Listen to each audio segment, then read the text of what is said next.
Kung hindi mo gusto si Kim Jong-un, ang leader ng Hilagang Korea, ang kanyang kalabisan sa pagkain at mamahaling pamumuhay ay tiyak na lalong magpapalala sa iyong hindi pagkagusto. Habang ang kanyang mga mamamayan ay naghaharap sa gutom at malnutrisyon, siya ay nakikinabang sa pinakamahusay na keso sa mundo, nagpapahalaga sa mamahaling alak at nag-aaksaya ng libu-libong dolyar sa isang gabi ng pampalibang. Magpatuloy sa panonood ng video hanggang sa dulo para makakuha ng isang pasilip ng isang tipikal na araw sa buhay ni Kim Jong-un. Umaga si Kim Jong-un, sa kaibahan sa karamihan ng mga leader sa buong mundo, ay walang tiyak na oras para magising dahil ang kanyang schedule ay nagbabago depende sa mga pagdiriwang at paglalasing mula sa nakaraang gabi. Gayunpaman, ang paraan kung paano niya sinisimula ng araw para sa kanyang bansa ay kakaiba. Gamit ang malalakas na speakers, siya ay nagpapamukaw sa mga mamamayan ng kabisera, Pyongyang, gamit ang tugtog na "Where Are You, Dear General", isinulat noong 2008 ni Kim Jong-il, kanyang ama. Ito ay hindi ang karaniwang mahinang pagtawag sa umaga. Ito ay tila mga kaluluwang nagbabalak sa buong lungsod. Ang kakaibang paraan ng paggising na ito ay inilalaan sa mga mamamayan ng Hilagang Korea. Si Kim Jong-un naman, sinisimula ng kanyang mga umaga sa kanyang mamahaling palasyo sa Ryongsong Residence, kung saan siya nakatira kasama ang kanyang asawa, si Ri Sol-ju, at mga anak. Kilala bilang Central Luxury Mansion, itong tahanan ay itinayo noong 1983. Ang Ryongsong Residence ay hindi isang pangkaraniwang tahanan. Ito ang lugar kung saan tumitira si Kim Jong-un, kilala bilang Supremo Leader ng Hilagang Korea. Ang kuripot na ito na palasyo ay may iba't ibang luho, tulad ng mga party hall sa tabi ng lawa, 5 metro na lapad at 50 metro na habang swimming pool, may slide, racetrack, athletic field, spa, sauna, stables at maging isang shooting range. At pag-usapan ng araw-araw na rutina, habang marami ang nag-uumpisa ng araw sa mabilis na pagdalaw sa banyo, tila hindi sumusunod si Kim Jong-un sa ganoong kaugalian ayon sa mga pahayag ng mga Koreano. Sinasabi nila na siya ay ganoon kadedikado sa pagtulong sa kanyang mga mamamayan na tumatagal ng buong kanyang enerhiya, hindi iniipon ang mga dumi. Ito ay maaaring tunog kakaiba, ngunit ito ay bahagi ng paniniwalang nakaugat sa populasyon ng Hilagang Korea na nagtatangi sa kanilang mga leader bilang mga banal na mga nilalang. Ang mentalidad na hinubog ng rehimeng ito ay lumilikha ng isang pananaw ng leader bilang isang mas mataas na nilalang higit sa mga karaniwang pangangailangan sa lupa.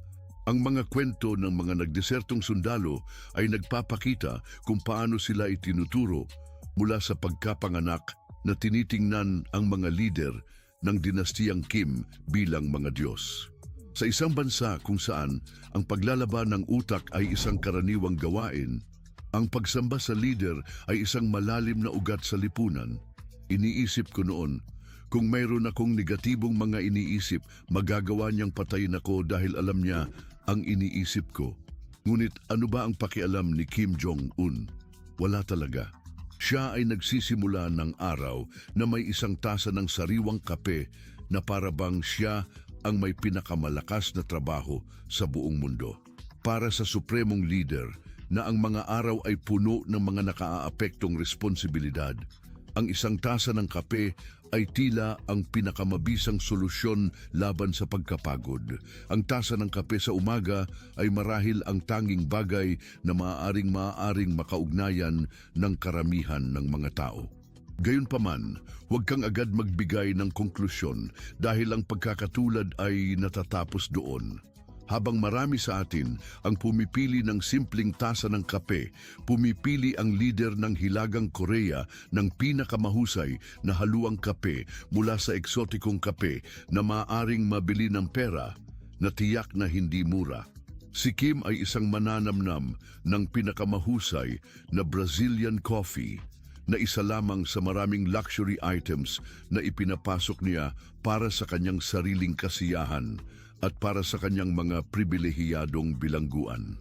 Ayon sa makasaysayang datos, ang kape na ito ay maaaring magkakahalaga malaon ng $500 kada libra.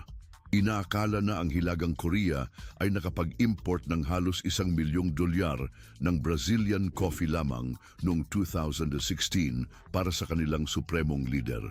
At hindi lang presyo ang nagpapakadahilang espesyal ito, kundi pati na rin ang kanyang kakaibang kahirapan at kahirapan sa pagkuha sa loob ng Hilagang Korea na kumakatawan sa maralitang pamumuhay at otoridad ni Kim Jong-un. Ang kape na ito ay nagpapakita ng kanyang mararahas na panlasa at umaasa kami na ibahagi niya ito sa kanyang mga kaibigan at pamilya. Matapos ang kanyang umagang dosis ng kapeina, oras na para sa malaking almusal ni Ginoong Kim. Gayunpaman, halos kalahati ng populasyon ng Hilagang Korea ay halos walang makain. Ayon sa ulat ng UN, tinatayang may mga 12 milyong Norte-Koreano ang nakararanas ng gutom at kakulangan sa pagkain. Sa parehong oras, ang leader na si Kim Jong-un ay nakakaranas ng pangarap na almusal ng marami. Ang kanyang magarang hapagkainan, puno ng masasarap na putahe, ay nagpapabukas ng maraming katanungan. Ito ay hindi nakakagulat kung iisipin ang iilan sa mga bagay na alam natin tungkol sa kanya. Mahilig si Kim Jong-un sa pagkain at iyan ang pinakamahalaga sa kanyang araw. At hindi natin dapat kalimutan na mayroon si Kim na patunay na may mga bilbil sa bewang. Kaya sa halip na lamang kumain ng cereals o tinapay, pumipili siya ng isang almusal na karapat-dapat para sa isang hari. Ngunit paano nga ba talaga ang kanyang pangumang tanyag? Walang mga aperitibo para sa kanya. Nagsisimula siya sa mataas na kalidad na bacon, sausage at premium na baka. Huwag itong ikalito sa pangkaraniwang mga karne ng almusal. Kami ay nagsasalita ng mga matataas na karneng tulad ng prosciutto ham ng Italia at Wagyu beef. Ang nakalulungkot dito ay habang si Kim ay tumitikim ng kanyang mga karne, ang kanyang mga tao ay nabubuhay lamang sa kanin at pasta ng beans. Sumusunod sila sa isang striktong dietang vegetarian, walang access sa animal protein, marahil dahil sa ang kanilang leader ay sobra-sobra sa karamihan ng karne sa bansa, hindi lang sa mundo. Mahirap maniwala sa laki ng ginagastos niya sa pagpadala ng mataas na kalidad na karne mula sa buong mundo. Halimbawa, ang beef ng Kobe ay isang mandatory item sa hapag ni Kim.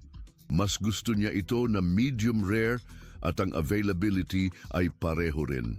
Itong hapon na beef ay isa sa pinakamahal sa planeta, nagkakahalaga ng $200 hanggang $500 bawat libra. Sa napakamahal na presyo, syempre, kailangan sukatin ito ng Leader Supremo. Ang pagpapahalaga sa mahal na beef na ito ay nagmula sa kanyang ama, si Kim Jong-II. Inihayag ng dating chef ng sushi ng pamilya, si Kenji Fujimoto, na ang ama at anak ay karaniwan ng kumakain ng beef ng Kobe. Ito ay hindi lamang ang impormasyon na ibinigay ng Chef Fujimoto. Binanggit din niya na ang sushi ay palagi ang nasa hapag ng brutal na diktador.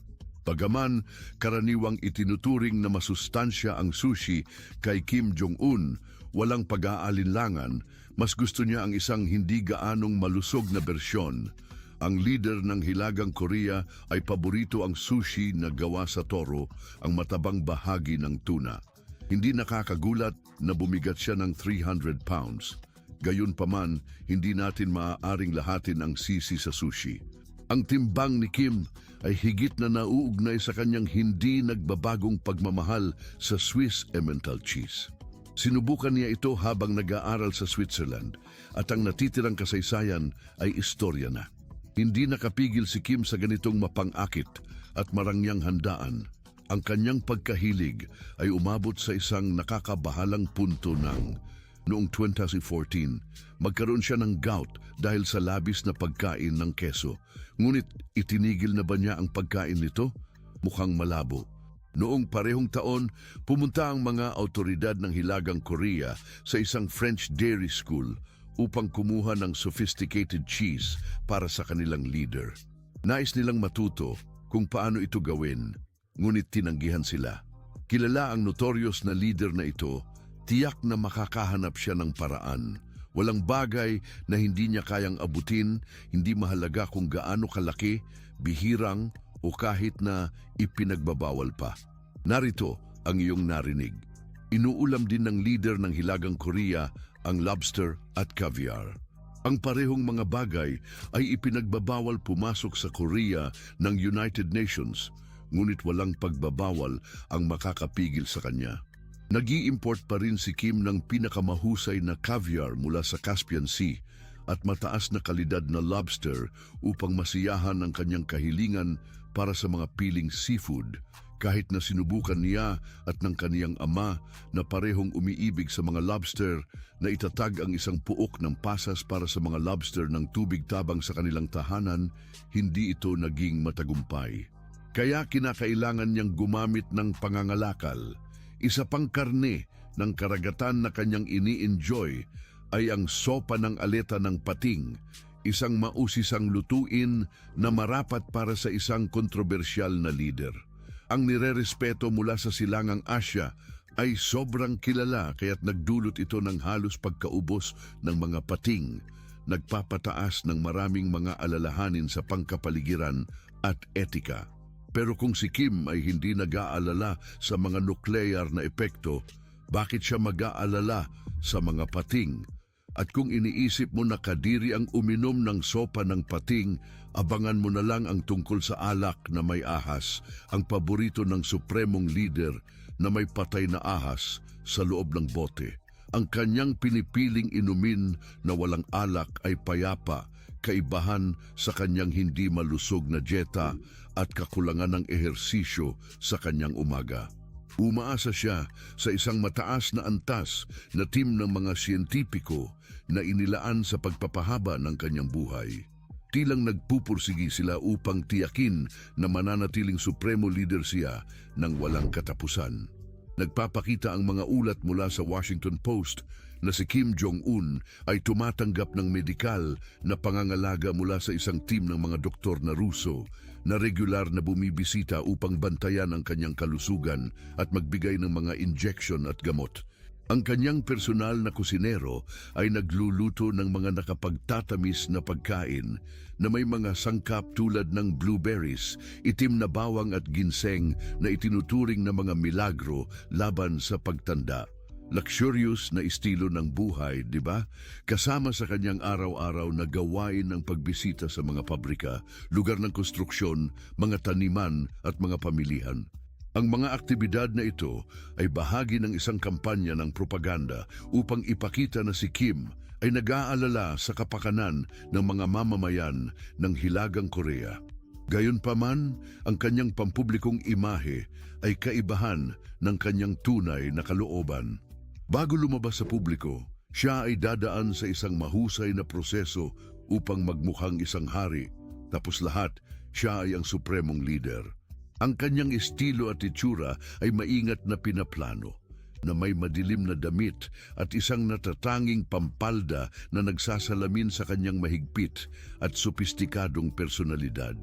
Ngunit sa Hilagang Korea, walang nakakatapang na sundan ang partikular na gupit na ito ng buhok dahil pinayagan ni Kim Jong-un ang tiyak na mga estilo para sa mga mamamayan ng bansa. Siya ay ganito kasuri na pati na naglilipat ng mga programa sa telebisyon na nagtuturo sa mga tao kung paano igupit ang kanilang buhok ayon sa estilo ng pamumuhay sosyalista.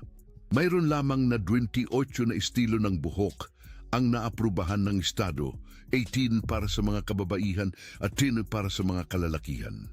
Nakakabahala, wala sa mga naaprubahang estilo ang katulad ng estilo ng mismong pinakamakapangyarihang leader na si Kim Jong-un dahil siya ay mas pinipili na siya lamang ang mayroon ng ganoong pagsuklay.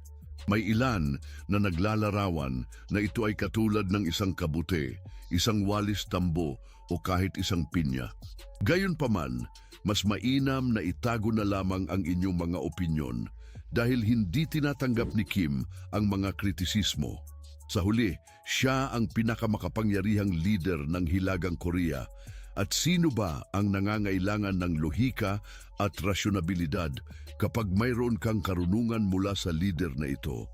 Naniniwala siya na maaari niyang itatag ang mga patakaran anuman ang gusto niya sa kanyang bansa, kahit gaano katakot at walang kabuluhan ang mga ito. Ang sinuman sa Hilagang Korea o maging sa buong mundo ay mag-iisip ng mabuti bago magbigay ng kritiko sa rehimen ni Kim. Tungkol sa kanyang mga hilig at personal na interes, kilala si Kim Jong-un sa kanyang pagkahilig sa basketball, lalo na sa NBA, National Basketball Association. Nakakuha siya ng interes na ito habang siya ay nag-aaral sa Switzerland, kung saan siya ay umano'y naging tagahanga ng Chicago Bulls. Ang kanyang pagkahilig sa basketball ay nagdala sa kanya sa isang kakaibang pagkakaibigan kasama ang dating manlalaro ng NBA na si Dennis Rodman. Labis na nakapagtataka na itinuturing ni Kim si Rodman bilang kaibigang panghabang buhay. Mahalaga na banggitin na ang ugnayan sa pagitan ng Estados Unidos at ng Hilagang Korea ay laging komplikado, na may mga yugtong puno ng tensyon at labanan na kadalasang konektado sa programa ng mga armas na nuklear at pagsusulit ng mga misil ng Hilagang Korea. Gayunpaman, ang tanging koneksyon sa pagitan ng Hilagang Korea at ng Estados Unidos ay si Dennis Rodman. Kamakailan lang, may naganap na labis na kakaibang pagkikitang naganap. Sino ang unang Amerikano na nagtagpo sa bagong leader ng Hilagang Korea? Ang eksentriko at manlalarong basketball na si Dennis Rodman. Sa kanyang unang pagbisita sa North Korea noong 2013, nakilala ni Rodman si Kim Jong-un at doon nagsimula ang isang hindi pangkaraniwang pagkakaibigan batay sa pagmamahal na pareho nilang nararamdaman para sa basketball. Sa kabila ng mga polemiko sa paligid ng pagbisita ni Rodman at sa mga tensyon sa politika sa pagitan ng dalawang bansa, ipinahayag niya na ang kanyang pagkakaibigan kay Kim Jong-un ay higit tungkol sa basketball kaysa sa politika. Nakapagsiwalat na si Rodman sa buong mundo sa pamamagitan ng Twitter tungkol sa North Korea. Hindi ako isang politiko. Si Kim Jong-un at ang mga tao ng North Korea ay mga tagahanga ng basketball. Mahal ko silang lahat. Binaliwala ng kanyang tweet ang katotohanan na ang paggamit ng Twitter ay ipinagbabawal para sa mga mamamayan ng bansa kung saan siya nagpakita ng interes. Sa mga pagtatampok sa publiko, bihirang makita si Kim nang walang isa sa kanyang maraming mamahaling relo na nagpapaganda sa kanyang pulso. Ayon sa pahayagang Telegraph, ang kanyang personal na koleksyon ng relo ay tinatayang nagkakahalaga ng higit sa kahangahangang 8.2 milyon. Mahirap paniwalaan, hindi ba? Bukod dito, hindi umaalis si Kim ng bahay nang hindi dala ang kanyang mapagkakatiwalaang binokulo para sa kaso ng mga hindi inaasahang paglulunsad ng rocket habang siya ay naglalakad sa parke. Mahalaga nga ang manatiling maingat, hindi ba? Pero paano nga kaya bumibiyahe si Kim mula sa isang lugar patungo sa isa pa? Maaaring isipin ng ilan na mahirap para sa kanya ang makakuha ng mga luxury car sa North Korea dahil sa mga international na pagsasantabi na nagbabawal sa kanilang export. Gayunpaman, hindi hinahayaan ni Kim na ito ay hadlang sa kanya. Meron siyang malawak na koleksyon ng mga sasakyan na kinabibilangan ng isang Audi R8 na nagkakahalaga ng $162,000, isang Range Rover na nagkakahalaga ng $100,000 at kahit na isang armadong Rolls-Royce Phantom na lampas kalahating milyong dolyar. Ngunit alam mo ba ang kanyang paboritong sasakyan, ang Mercedes Maybach Limusina? Upang magbigay ng magandang impresyon, dumating siya kasama ang limusinang Mercedes-Benz na tinatayang nagkakahalaga ng 1.6 milyon. Bukod dito, mayroon siyang marami pang ibang mga sports car at race car sa kanyang garahe na umabot sa mahigit na 100 mga luxury vehicle. Para ilustrar lamang, isang pagkakataon, siya ay nagmaneho ng kanyang Rolls-Royce Phantom na nagkakahalaga ng $500,000 upang makipagkita kay Mike Pompeo, dating direktor ng CIA. Ngunit may higit pa. Si Kim Jong-un din ay gastador sa iba pang mga larangan, isang bagay na pangarap lamang gawin ng karamihan sa mga taga-Hilagang Korea. Halimbawa, ang kanyang luxury yacht na may sukat na 95 talampok. Ang karamihan ng tao ay nangangarap na magkaroon ng isang yacht, ngunit si Kim Jong-un ang mapalad na may-ari ng may Princess 95 M1 na tinatayang nagkakahalaga ng $7 milyong. Ang kahangahangang yacht na ito, pag-aari ng multinational conglomerate na Francis na Louis Vuitton Moet Hennessy LVMH, kilala para sa mga luxury brand tulad ng Louis Vuitton at Christian Dior, ay ginagamit para sa mga opisyal na pagdalaw at leisure trips. Ito ay may 3 maluwag na decks, isang kusina, maluwag na salon, isang gourmet area at isang dining room para sa hanggang sa 10 tao. Bukod pa sa isang suite, isang full kitchen at 4 na luxury bedrooms. Hanggang sa 8 tao ay maaaring ma-accommodate ng komportable sa kanilang mga cabins. Bawat isa ay may kani-kanilang banyong pribado. Nagkaroon si Dennis Rodman ng pagkakataon na ma-describe ang interior ng luxury yacht ni Kim at inihalin tulad ito sa isang halo ng ferry at Disney-themed boat. Ito ay parang isang naghuhulugang resort para sa iisang at supremong leader. At huwag magkamaling isiping ito lang ang yacht ni Kim. Nagpapakita ang mga larawan ng satellite na bukod sa kanyang personal complex, may isa pang yacht sa pier, may sukat na mga 13 metro. Isang artikulo ng NK News ang nagmungkahi na si Kim Jong-un ay mayroong isang flotilla ng jet skis, isang boat na may slide, at isang luxury boat na may sukat na 60 metro ang haba. Parang sinusubukan niyang maabutan ang mga Kardashians. Si Kim Kardashian ay maaaring may kanyang reality show, ngunit si Kim Jong-un ay may sariling bersyon ng pagsunod sa buhay ng mga yate ng diktadorya. Maliwanag na ang diktador ng Hilagang Korea ay nais na mabuhay ng may estilo at kaginhawaan, habang ang kanyang mga kababayan ay nagdurusa sa labis na kahirapan at gutom. Ang halaga ng kanyang koleksyon ng mga relo lamang ay maaaring magbigay ng 3 pagkain para sa kalahati ng bansa. Ngunit hindi iniinda ni Kim. Gaano kasama iyon? Sa kasamaang palad, ang humigit kumulang na 24% ng taunang budget ng DPRK ay ginugol sa hukbong sandatahan na responsable sa pagpapanatili sa kanya sa kapangyarihan, at ang iba pang 30% ay eksklusibo para sa kanya at sa kanyang pinakamalapit na mga kasamahan. Gayunpaman, kailangan ni Kim na panatilihin ang kanyang imahe at ginagawa niya ito ng maayos. Siya'y ngumingiti, nagpapapicture sa grupo, at nag-aalay sa mga libo-libong nagpapalakpakan sa kanya bilang kanilang pinakadakilang leader. Gayunpaman, batid rin ni Kim na hindi siya iniibig ng lahat.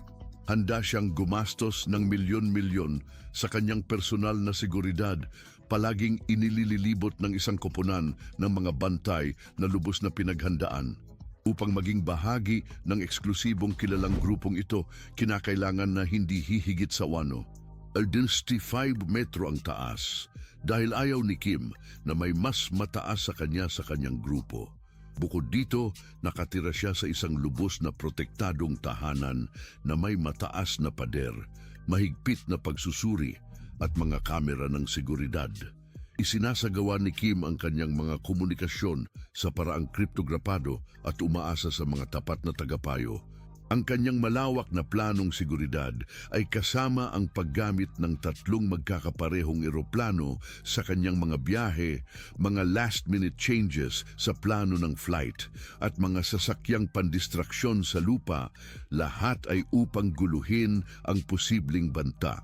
Ang kanyang kwento kasama na ang pagpatay sa kanyang kinakapatid, si Kim Jong-nam, ay nagpapakita ng kanyang patuloy na pag-aalala sa kanyang seguridad at kontrol sa kapangyarihan sa Hilagang Korea. Si Kim Jong-nam, isang araw ay inaasahan na maging leader ng Hilagang Korea, ay pinalayas ng kanyang ama si Kim Jong-il matapos siyang mahuli na nagtatangkang pumasok sa Hapon gamit ang isang pekeng pasaporte noong 2001. Noong Pebrero 13, 2017, sa paliparang pandaigdig ng Kuala Lumpur, Malaysia, siya ay naghihintay na makaboarding sa isang flight papuntang Macau nang siya ay atakihin. Lumapit ang isang babae at nag-apply ng isang oily substance sa kanyang mukha. Agad pagkatapos, isang babae ang lumapit mula sa likod, pinaalinsunod ang kanyang mga mata at bibig bago umalis. Ang gamit na substansya ay ang nakamamatay na nerve agent na VX. Ang VX ay nagdudulot ng paralysis, seizures at nagdudulot ng kamatayan sa pamamagitan ng pagkasakal. Si Kim Jong-nam ay namatay sa loob ng ilang minuto nang hindi makatanggap ng tulong medikal. Ang pagpatay na nakunan ng mga kamera ng seguridad ay nagdulot ng internasyonal na pagtutok. Ang suspetsa ay na ang mismong kanyang kapatid, si Kim Jong-un, ang nag-organisa ng atake. Ang kanyang motibasyon ay ang takot na baka hamunin ng kanyang kapatid ang kanyang pamumuno o makasira sa kanyang posisyon bilang tanging tagapamahala ng Hilagang Korea. Ang pangyayari ay nagpapakita ng determinasyon ni Kim Jong-un na alisin ang mga kalaban at panatilihin ang kanyang ganap na kontrol sa rehimen. Nagpapahayag ng kanyang kagustuhan na gumamit ng anumang paraan upang mapanatili ang kanyang kapangyarihan. Buhay sa gabi. Pagkatapos ng mahabang araw na puno ng mga responsibilidad at mga pangako, may inaasahan na si Kim ay gusto lang magpahinga at maglaan ng mahalagang oras kasama ang kanyang asawa at mga anak. Gayunpaman, ang katotohanan ay iba.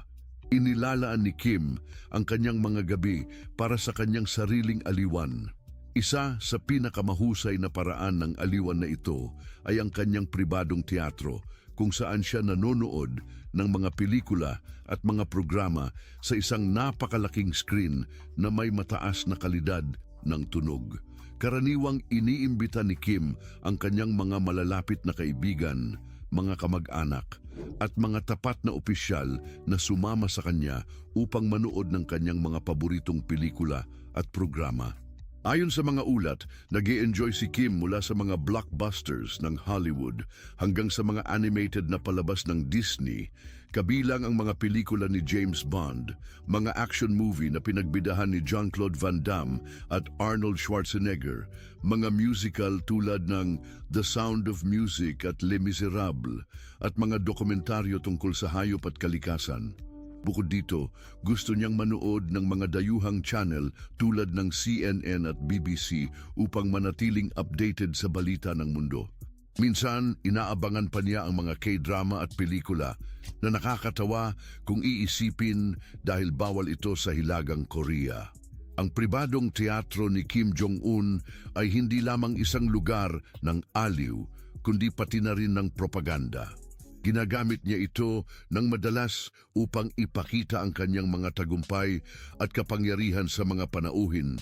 Halimbawa, noong Agosto ng 2023, nagdaraos siya ng isang piging sa kanyang tanghalan upang ipagdiwang ang araw ng hukbong dagat ng Hilagang Korea.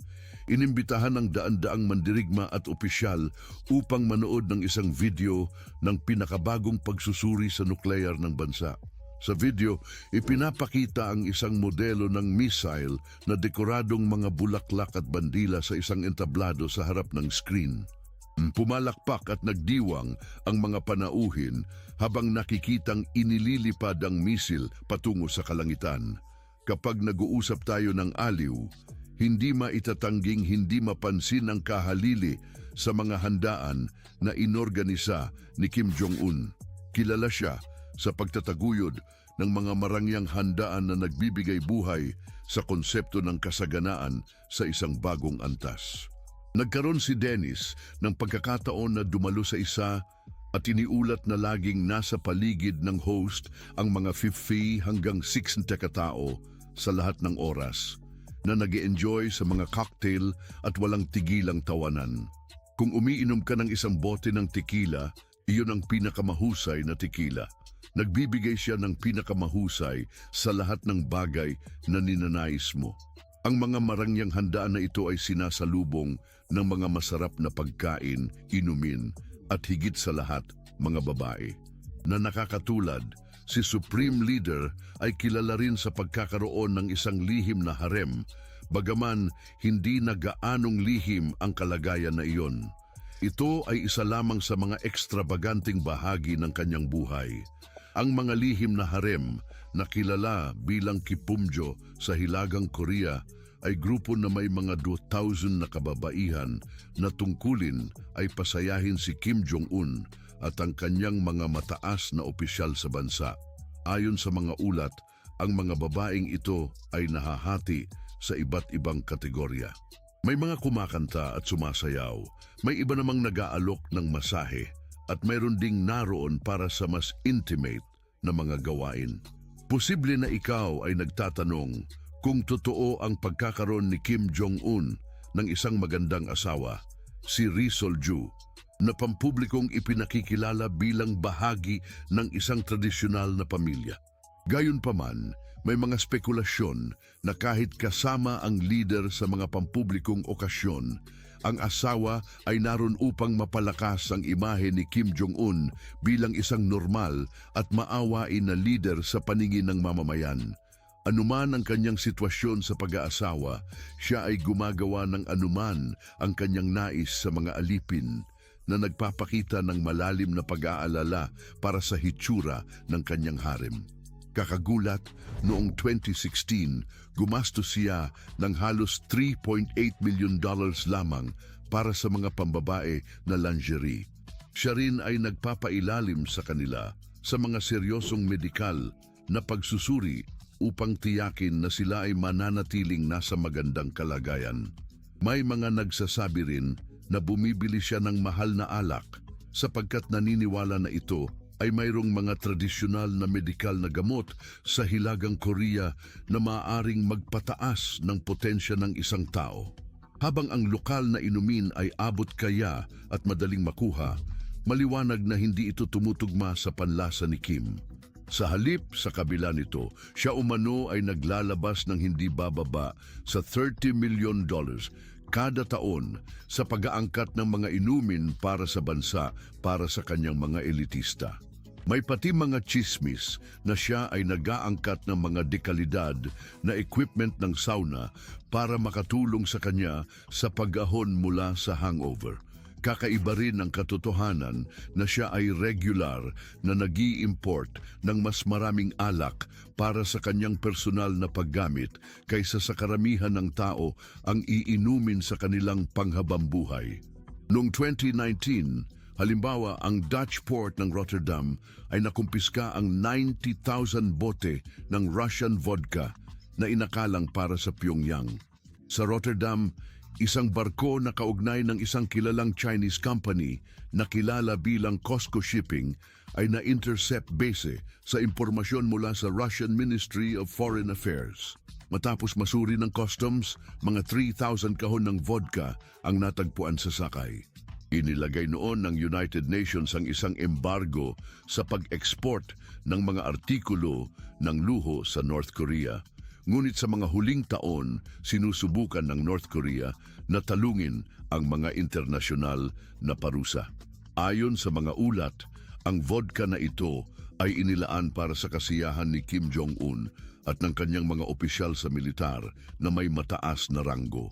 Bagaman ang partikular na pagpapadala na ito ay hindi eksakto nakarating sa Pyongyang, lubos na malamang na maraming katulad na mga pagpapadala ang karaniwang nakararating sa mga baybayin ng North Korea. Ang champagne crystal ay isa ring paborito sa mga pinakamalala na despot sa lupa. Si Kim Jong-un, siyempre, ay hindi isang eksepsyon. Sa kanyang pag-uusap sa Daily Mail, ibinunyag ni Kenji Fujimoto na ang pagmamahal ni Kim sa mga marangyang inumin ay malamang na nakatulong sa patuloy na pagtaas ng kanyang timbang. Ibinunyag ni Fujimoto sa website na siya ay may kaugalian ng pag-inom ng marami.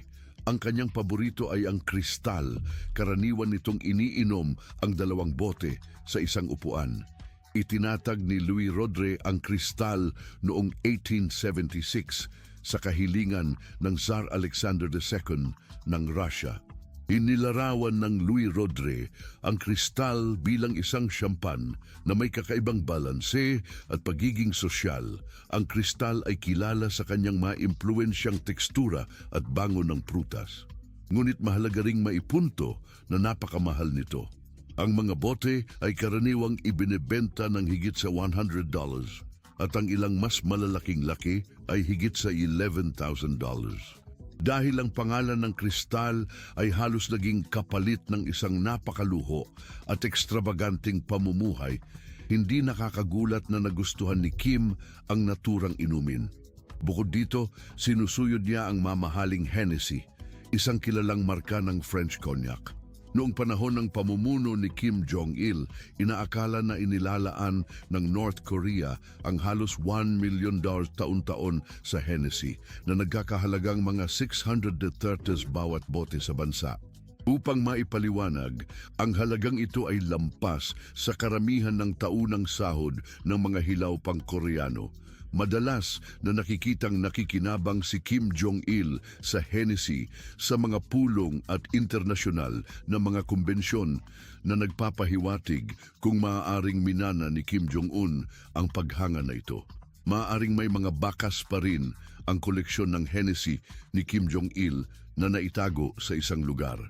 Bagaman hindi tiyak kung gaano karaming Hennessy ang iniinom ni Kim Jong-un araw-araw, ang mataas na gastos ng bansa para i-import ito ay nagsasangguni na libu-libong bote ang binibili bawat taon.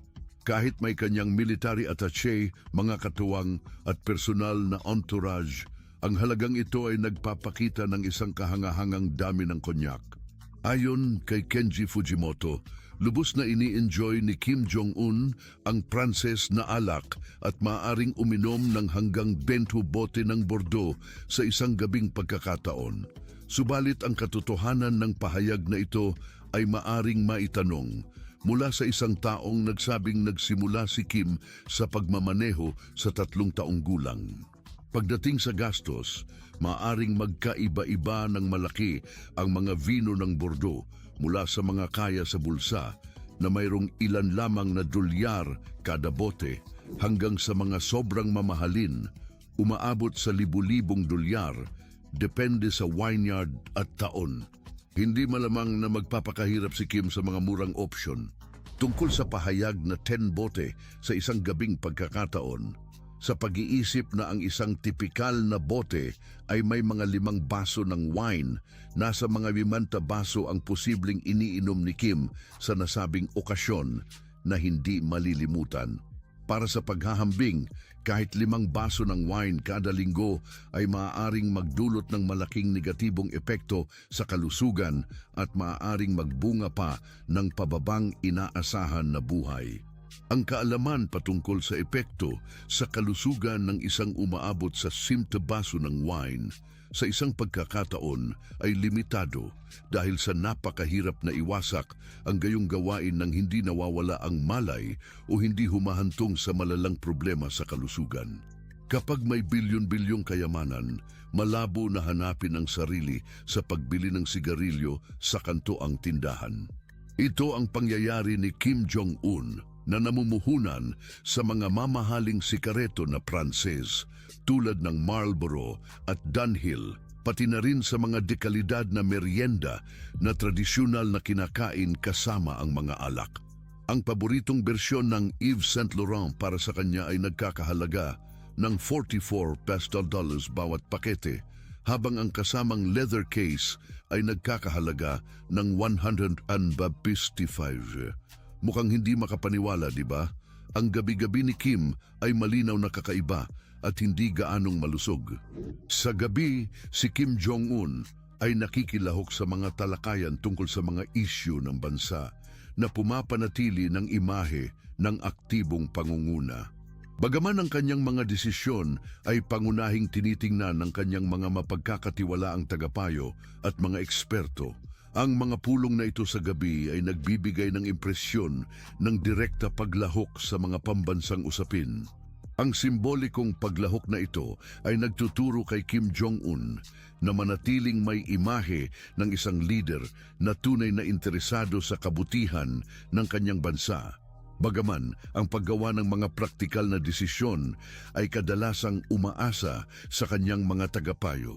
Pagkatapos ng isang araw na puno ng mga nakababahalang aktibidad tulad ng mga pagpapatupad at sobra-sobrang pagkain at pagsasaya, nahaharap si Kim sa mga problema sa pagtulog. Ang kanyang insomnio ay tila may kaugnayan sa isang kombinasyon ng mga salik kabilang ang kanyang hilig sa matinding pag-inom na nagiging sanhi ng madalas na pagkabalisang. Ang kawalan ng regularidad sa kanyang oras ng pagtulog ay nagpapahirap pa sa kanyang pagkakaroon ng magandang gabi ng pahinga. Bukod pa sa labis na pag-inom ng alak, ang insomnio ni Kim ay maaaring konektado sa isang nababahalang isipan at damdamin ng pagkakasala na naapektuhan ng kanyang mga di malusog na bisyo tulad ng sobrang kain at ang patuloy na pagtangkilik sa alak at nikotina. Ang kanyang pagkagusto sa mamahaling pagkain at inumin ay nagdudulot din ng pag-aalala sa kanyang kalusugan, samantalang mga ulat ng paranoia sa posibleng pagtatangkang pagpatay habang natutulog ay nagpapakita ng kanyang mahinang kalagayan sa larangan ng psikolohiya. Sa harap ng kanyang kontrobersyal na mga aksyon tulad ng pagpapapatay sa kanyang sariling tito at pang-aapi sa kanyang mga tao, mauunawaan na si Kim Jong-un ay nabubuhay sa patuloy na tensyon at pag-aalala. Mga salik na tiyak na nakakaapekto sa kanyang kalidad ng pagtulog at kanyang kagalingan sa larangan ng psikolohiya. Para ngayon lang, anong aspeto ng pang-araw-araw na buhay ni Kim Jong-un ang pinakamangha sa iyo? Ibahagi sa mga komento sa ibaba at tingnan ang iba pang mga video para sa higit pang nakakaakit na nilalaman.